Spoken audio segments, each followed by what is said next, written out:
agrupación nace promediando el 2005-2006.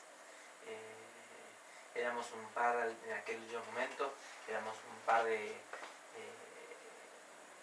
docentes recién recibidos, que veníamos de una militancia universitaria, que pudimos empalmar con otra gente a través de la necesidad de generar un espacio de debate y de organización por diversas situaciones que se estaban viendo en las escuelas.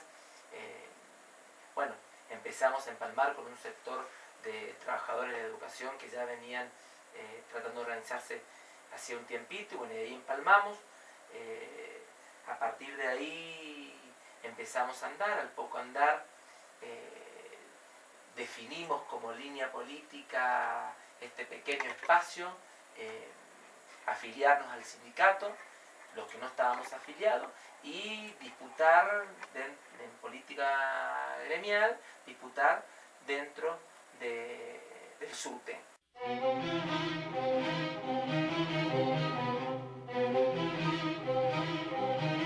Realmente, el año que viene se viene un panorama complejo en cuanto a las elecciones, pero estamos hoy día en lo que hace a la actualidad atravesados por el conflicto de los trabajadores de la educación con el gobierno, que no lo hemos logrado cerrar. Por lo tanto, digamos, toda nuestra energía está más que en un frente electoral, pensando en las elecciones del año que viene. Por lo menos desde la agrupación hemos definido como línea tratar de armar el frente más amplio posible para intentar enfrentar a este gobierno que viene aplicando un ajuste terrible. Y en eso, bueno, disputamos con algunos sectores que como línea también definen no solamente enfrentar a este gobierno, sino enfrentar a este gobierno para una salida electoral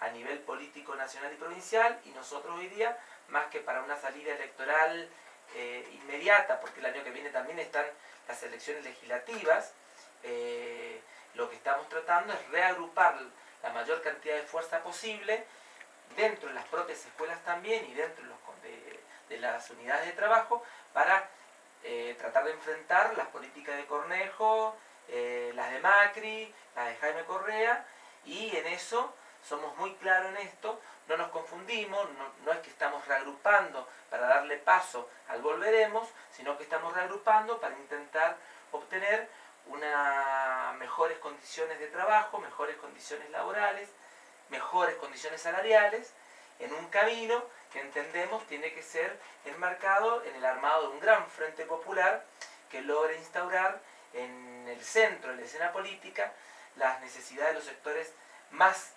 precarizados, más humildes, priorizando principalmente el conjunto del pueblo y de los trabajadores.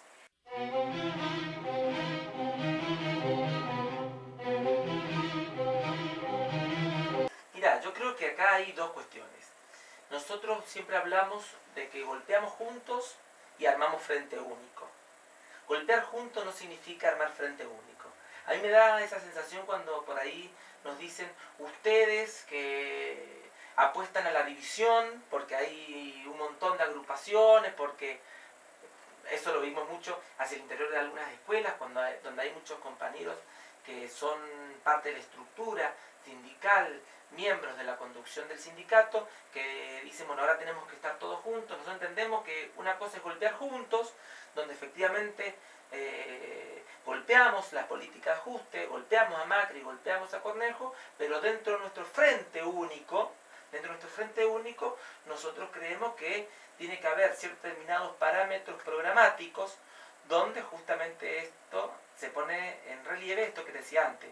Nosotros entendemos que estamos trabajando para un frente, por ejemplo, en el sector donde estamos laburando nosotros, de los trabajadores de la educación, que somos muy críticos al gobierno anterior, que no queremos abrir paso a lo que se viene cantando en algunos lugares más adeptos a las políticas del gobierno kirchnerista, donde aparece el volveremos.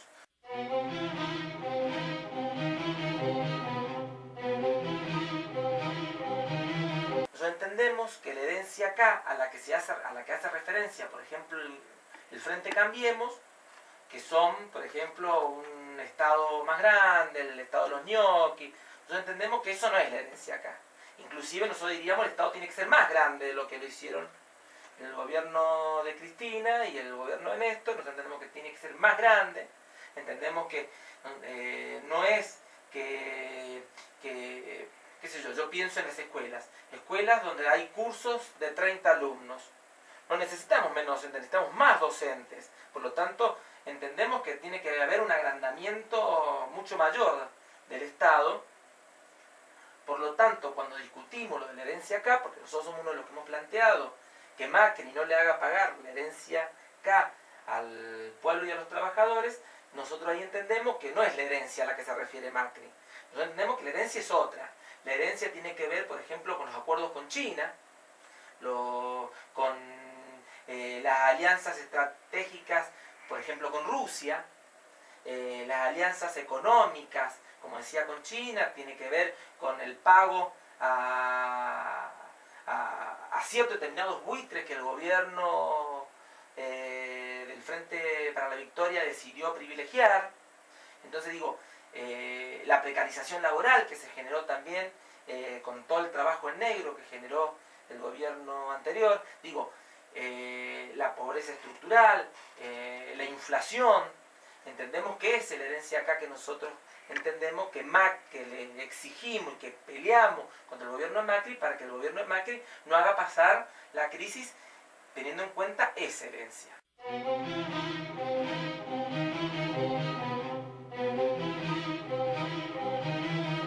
Yo lo que nosotros hemos evaluado es que esto es una profundización de modelos. Nosotros entendemos que efectivamente lo que se ha cambiado es que hay una nueva situación política, como para decirlo de alguna manera, hay una nueva situación política. ¿Y a quién está favoreciendo esta nueva situación política? Una nueva situación política, si uno quisiera, donde las alianzas estratégicas que miraban a China se han dado vuelta y empiezan a mirar nuevamente a los Estados Unidos, por ejemplo. Entonces, por ejemplo, qué sé yo, aparece Paul Singer, aparece Griesa, aparecen la parte occidental de los dueños del planeta. ¿Las corporaciones? Las corporaciones, pero cuando hablamos de corporaciones, ¿de qué corporaciones hablamos? Porque podría decir yo, por ejemplo, Grobocopatel, ¿no? Como la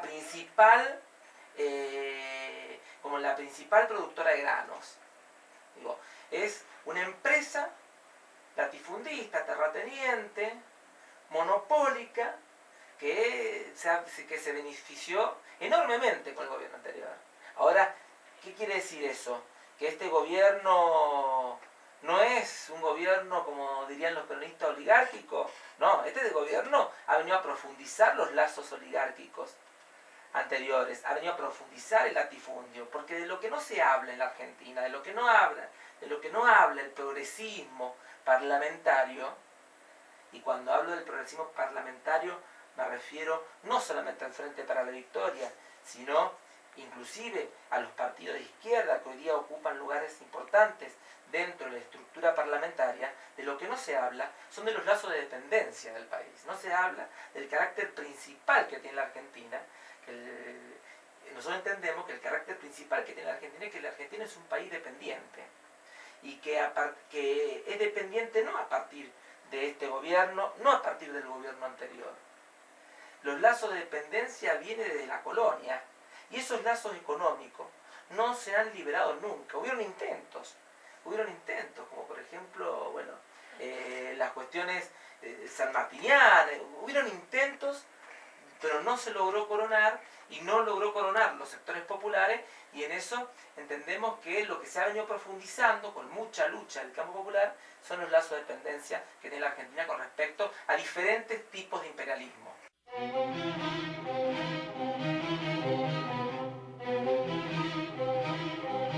Considero que lo que hay que empezar a instaurar es la falsa dicotomía que ha generado el macrismo y que ha generado también el Cornejo en la provincia, que es que no hay plata, ¿no? Me parece que eso es algo que tendríamos que debatir profundamente. Por ejemplo, qué sé yo, pienso en los 15.000 millones de pesos que la Nación le adeuda a Mendoza en concepto de coparticipación, ¿no? Exacto. Pienso también en los 88.200 millones de pesos que Macri le otorgó a las mineras y a las petroleras como subsidio. Pienso los subsidios a las grandes petroleras, que son cifras multimillonarias. Digo, para mí acá el problema es que lo que no hay es plata para los trabajadores y para el pueblo. Por lo tanto, cuando Cornejo sale a decir que es lo único que puede dar como aumento salarial, porque ha recibido una provincia quebrada, yo creo que lo que habría que debatir bien es dónde está yendo ese dinero. Por ejemplo, una propuesta que nosotros hemos impulsado, la investigación y suspensión momentánea de las deudas provinciales que se iniciaron cuando se funde el Banco Mendoza. Todos los acreedores, bueno, esa es una deuda millonaria que hasta el día de hoy Mendoza sigue pagando a los privados. Digo, plata hay. Por ejemplo, Vila Manzano. Nosotros, los compañeros del casino, hicieron una cuenta muy sencilla, porque laburan en ese lugar, y los tragamonedas del Casino Mendoza, que son propiedad de Vila y de Manzano, sacan por día libre de impuestos 1 millón de pesos, ¿no? Por lo tanto, para mí está claro, cuando uno va con los números, ¿no? Y con lo real, está claro que plata hay, el problema es para qué la vas a destinar, ¿no? Que es ahí donde, digamos, se une, si vos querés, lo que veníamos charlando anteriormente.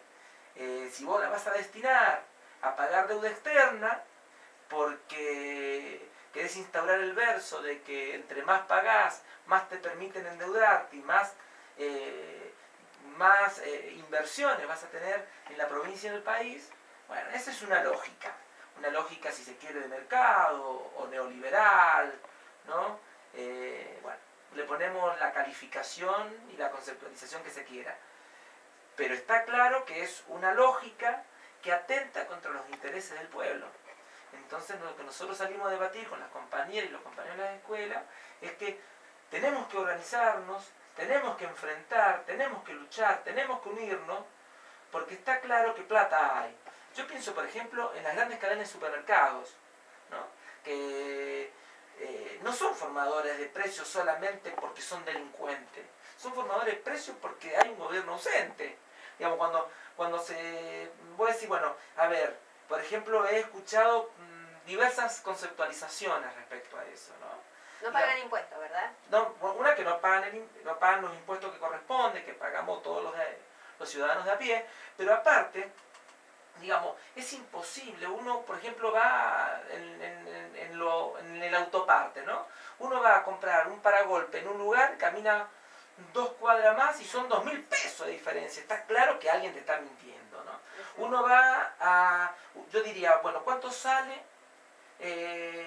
digamos, criar esa vaca, ¿no? ¿Y cuánto sale el litro de leche de tambo? ¿Cuánto llega al supermercado? ¿Cuánto se queda el pequeño y mediano productor?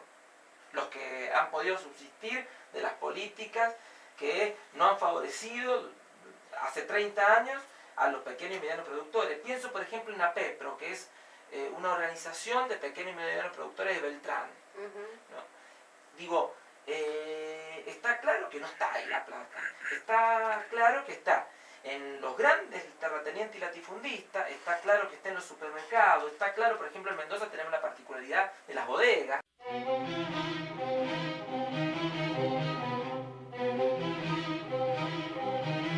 Acá lo que empieza a aparecer dentro de la lógica del gobierno actual es el profundo autoritarismo. Cuando vos no tenés una tropa gigante que sale a militar tu propuesta, digo, a ver, lo principal para nosotros hoy día es que golpeamos juntos con sectores que estábamos enfrentados hasta ayer. Eso no quiere decir que integramos un frente único. Ahora, justamente no integramos un frente único con muchos sectores porque entendemos que, por ejemplo, la conducción del sindicato, del SUTE, digamos, el gobierno de Paco Pérez no le hacía falta un decreto, no porque fuera súper democrático y por concepción ideológica Paco Pérez fuera, digamos, progresista, sino porque tenía una cúpula sindical que le permitía, por ejemplo, como fue en el 2014, activar todos sus mecanismos sindicales para llegar a un acuerdo salarial sin hacer ni una medida de lucha en el 2014. Esa estructura que le envidia profundamente Cornejo. Cornejo no tiene esa estructura sindical, no tiene esa estructura en la base, no tiene esa estructura en los gremios y le envidia profundamente. Por lo tanto, apela al mecanismo autoritario que tiene el poder, que es el decreto. ¿Qué me parece? Y que para mí eso es una debilidad y un fracaso del propio gobierno de Cornejo. Tener que decir, yo firmo porque no puedo negociar con vos, eso muestra, por un lado, el autoritarismo, pero aparte del autoritarismo muestra tu propia debilidad en las instancias de negociación legítimas que son las paritarias.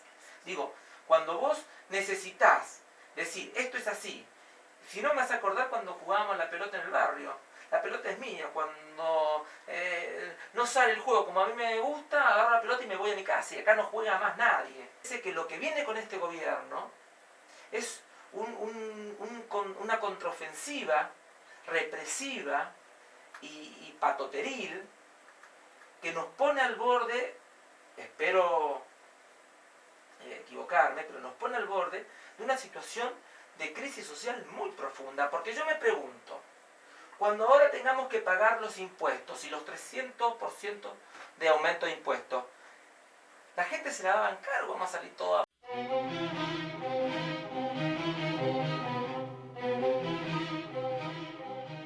Permitidme terminar la idea, esto que te decía, digamos, de cómo vemos nosotros las perspectivas hacia el futuro, ¿no? Exacto. Hacia el futuro inmediato. Eso. Nosotros entendemos que hay que prepararse en todos los sentidos porque la contraofensiva del ajuste lo están haciendo pasar, digamos, la luz, el agua, los servicios públicos, el transporte, al mismo tiempo los despidos que se están llevando a cabo, también podemos agregarle el tema de los recortes presupuestarios en educación, en salud, también le podemos agregar el ajustazo y el hachazo a los salarios. Digo, me parece que hay una situación muy crítica y de mucha crisis donde entiendo que se está organizando, por ejemplo, los trabajadores de educación venimos de 4 paros, venimos de 4 movilizaciones, venimos de un paro nacional de Cetera. Los estatales de Mendoza estuvimos parando el 4 de abril. Me parece que se viene una situación bastante difícil para el gobierno, bastante difícil para el pueblo, y es una pulseada que estamos dispuestos a ir a fondo, a terciar en esa pulseada, con la perspectiva de que estamos peleando por condiciones laborales, por beneficios para el pueblo, por situaciones que no estamos dispuestos a volver a vivir. Por lo tanto, entiendo que vamos en ese camino, estamos caminando por esa ruta.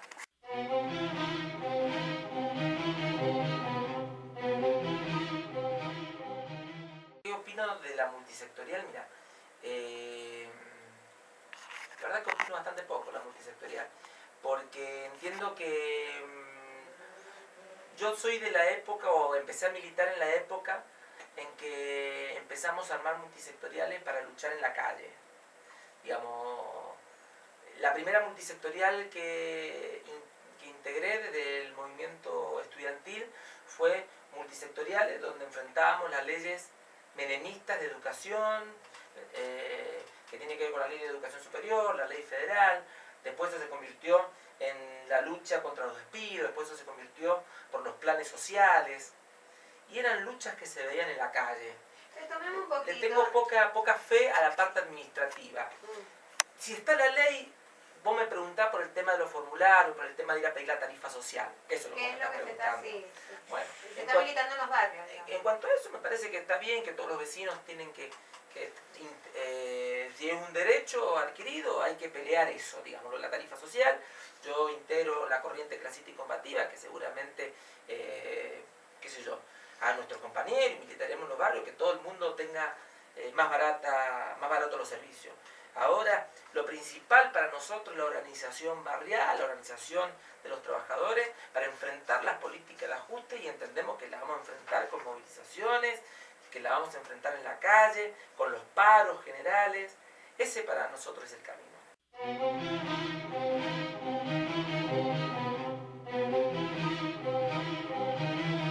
Nosotros hemos sido muy críticos con la ley presentada por el gobierno anterior en la legislatura. Nosotros entendemos que hay una concepción de ley que tenemos que trabajar desde las unidades escolares, lo más democrática posible, donde se expresen todos los miembros de la comunidad, donde salgan ahí los principios. Nosotros entendemos que hay cuestiones que no aborda la ley, que es la cuestión presupuestaria. Estás hablando de la ley de educación. De la ley de educación nacional, de la ley de educación provincial. Por ejemplo, la provincial decía, esto da para un programa entero, pero uno de los elementos que permite la ley provincial, el que está cajoneada en la legislatura, no me acuerdo en qué cámara, lo que permite es la terciarización de la educación, donde no se pone énfasis en que el Estado es el único garante de la educación pública, estatal. No se habla de laica, gratuita, para todos, de calidad, sino que dice es el principal garante, y cuando vos decís que es el principal garante, quiere decir que hay otros garantes, ¿no? Esta ley, acá voy a intervenir porque algún conocimiento tengo. Esta ley se viene trabajando desde la mesa de diálogo hace, creo que 11 años cumplen. Sí, 10 y medio. O sea, 10 y uno de archivo, digamos. Trabajamos mucho se trabajó mucho con la asociación 20 de, a ver si me ayudas, una asociación 20 de septiembre, una asociación que participaba en la UNC y que nace desde ahí y que instaló como laica y gratuita la educación y bueno, esto fue aceptado por los integrantes de la comisión bicameral, sí, y fue incluido. En ese momento estaba Marcelo Puerta liderando esta agrupación. Bueno, hasta donde nosotros veníamos empujando la lucha, cuando nosotros veníamos empujando la lucha, hasta ese momento no se había inscrito. Si eso se inscribió después. Sí, totalmente. Ahora, lo que sí queda claro, por ejemplo, ahora no me acuerdo porque tendría que haber venido preparado si sabíamos que hablábamos de la ley, pero sí recuerdo perfectamente que uno de los huecos que tiene la ley, o no los huecos, una de las explicitaciones que nosotros nos oponemos, por ejemplo, es la municipalización, la terciarización y la posibilidad de que empresas privadas sostengan el sistema educativo de diferentes escuelas que, por ejemplo, se queden sin presupuesto.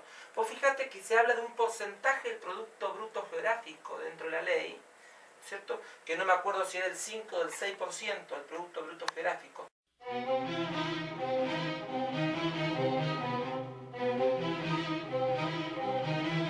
Para llegar a la escuela, que era hija de un matrimonio que tenía 7 hijos más, en una situación socioeconómica de enorme precariedad.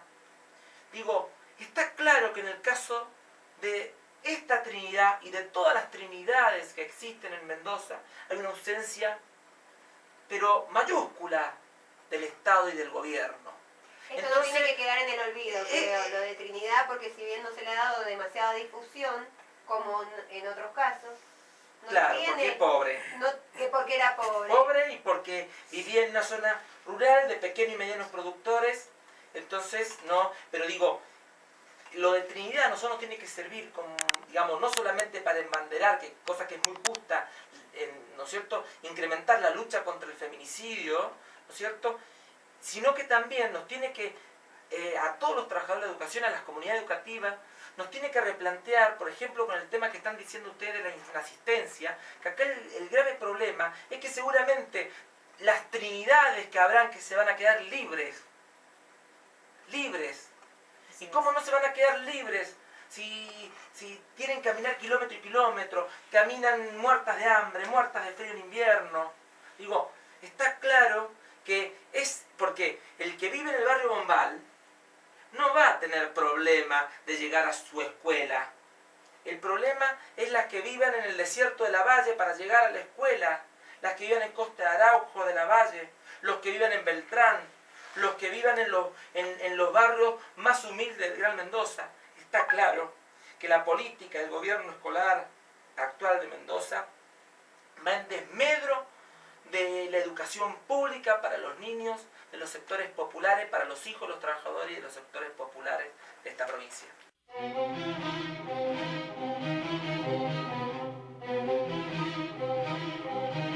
Y con Hablemos, y bueno, había quedado una invitación pendiente de Alberto, así que bueno, Alberto.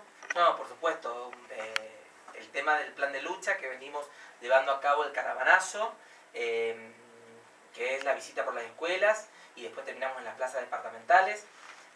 Aparte, tenemos el 29 de abril, instalamos nuevamente la vigilia y nos quedamos hasta el 1 de mayo, que es el inicio de las sesiones legislativas, donde Cornejo irá a dar su discurso, así que nosotros estamos convocando a los que puedan acompañarnos en la vigilia a partir del 29 de abril, y si no el 1 de mayo a las 9 de la mañana en la legislatura, para, bueno, justamente para ejercer la presión y para demostrarle a Cornejo que...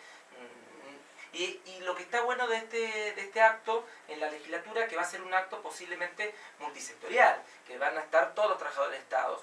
Y aparte también continuamos el plan de lucha después del 1. Por ejemplo, los compañeros trabajadores de la educación de Guaymallén ya han organizado un festival para el 7 de mayo a la tarde en la Plaza Unimed. Después les paso bien la gacetilla para que se lo puedan decir. Sí, así que bueno, ahí es también retomando el espíritu de unidad que siempre nos ha caracterizado cuando la ofensiva de las clases dominantes es muy terrible. Así que bueno, ahí Guaymallén está también organizando su festival para colaborar en este plan de lucha, en la concientización y organización, porque creemos que vamos a derrotar este decreto, que es el 228/16, y aparte porque estamos planteando no solamente el tema del ítem aula, sino lo que estamos planteando es la lucha contra el cierre de secciones, por nuevas escuelas, apertura de nuevas secciones, estamos planteando becas para los alumnos, que se abran todos los comedores que se han cerrado. Son temas que quedaron pendientes, son muchos temas, creo que hay mucha amplitud. Lo podemos resumir así, el plan de lucha en realidad está enmarcado, lo que más se ha trabajado desde los medios de comunicación es lo del ítem aula, pero está enmarcado en que estamos defendiendo, por lo menos lo que estamos promoviendo desde nuestra agrupación, con las otras organizaciones que nos acompañan, estamos promoviendo la defensa inclaudicable de la educación pública, estatal, gratuita, laica, obligatoria y de calidad.